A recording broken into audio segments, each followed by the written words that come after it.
हरे कृष्णा, राधे राधे। आप सभी को सफला एकादशी की व्रत की हार्दिक शुभकामनाएं। भगवान श्री हरि की कृपा से आपका जीवन सुखमय हो और जीवन में सफलता की प्राप्ति हो।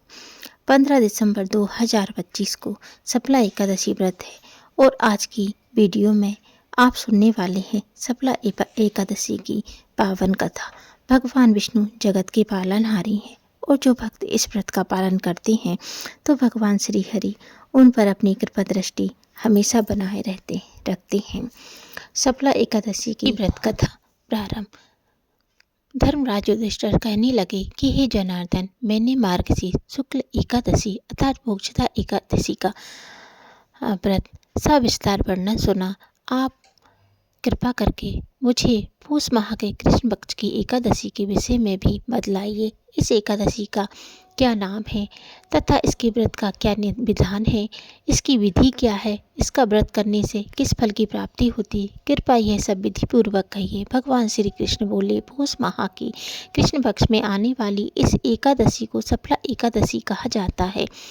इस एकादशी के देवता श्री नारायण है। विधि पूर्वक इस व्रत को करना चाहिए। जिस प्रकार नागों में शेषनाग, पक्षियों में गरुण, सब ग्रहों में चंद्रमा, यज्ञों में अश्वमेघ यज्ञ और देवताओं में भगवान विष्णु श्रेष्ठ हैं, उसी तरह सब व्रतों में एकादशी का व्रत श्रेष्ठ है। जो मनुष्य सदैव एकादशी का व्रत करते हैं वे मुझे परम प्रिय होते हैं। धर्मराज, मैं तुम्हारे स्नेह के कारण तुमसे कहता हूँ कि एकादशी व्रत के अतिरिक्त मैं अधिक से अधिक दक्षिणा पाने वाला यज्ञ से भी प्रसन्न नहीं होता हूँ, अतः इसी अत्यंत भक्ति और श्रद्धा से युक्त होकर करें।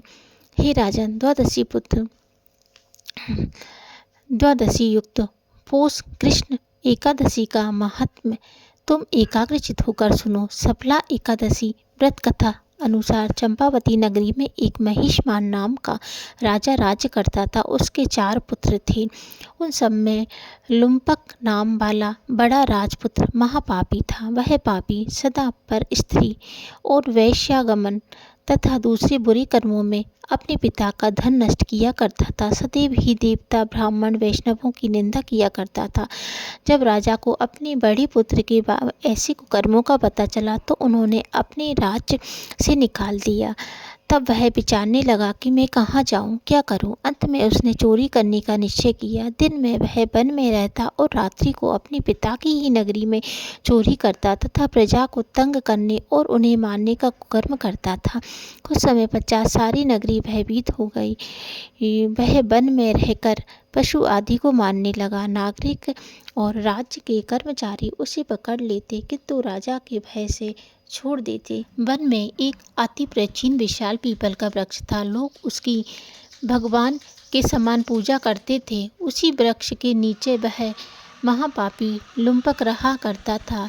इस वन को लोग देवताओं की क्रीड़ा स्थली मानते थे।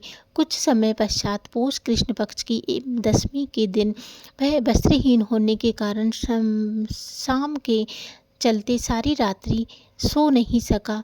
उसके हाथ पैर अकड़ गए। सूर्योदय होते होते मूर्छित हो गया। दूसरे दिन एकादशी के माध्याह्न से समय सूर्य की गर्मी पाकर उसकी मूर्छा दूर हुई। गिरता पड़ता वह भोजन की तलाश में निकला। पशुओं को मारकर वह मारने में समर्थ नहीं था, अतः पेड़ों के नीचे गिरे हुए फल उठाकर वापस उसी पीपल के वृक्ष में आ गया। उस समय तक भगवान सूर्य अस्त हो चुके थे। वृक्ष के नीचे फल रख कर कहने लगा, हे भगवान, अब आपके ही अर्पण है ये फल, आप ही तृप्त हो जाइए। उस रात्रि को दुख के कारण रात्रि को भी नींद नहीं आई।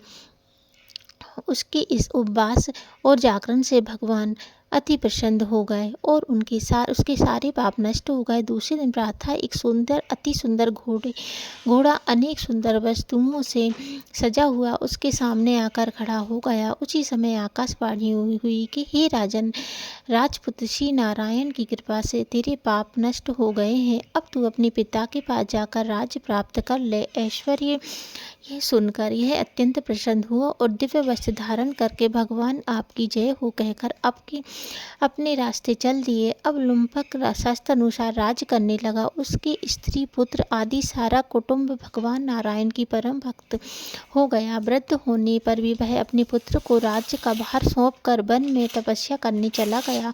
अंत समय में वैकुंठ को प्राप्त हुआ। अंत में जो मनुष्य इस परम पवित्र सफला एकादशी का व्रत करता है उसे अंत में मुक्ति मिलती है। जो नहीं करते भी मुंह पूंछ और सींगों से रहित पशुओं के समान है। इस सफला एकादशी के महत्व को पढ़ने अथवा श्रवण करने से मनुष्य को अश्वमेध यज्ञ का फल मिलता है। बोलो सफला एकादशी, बोले विष्णु भगवान की जय।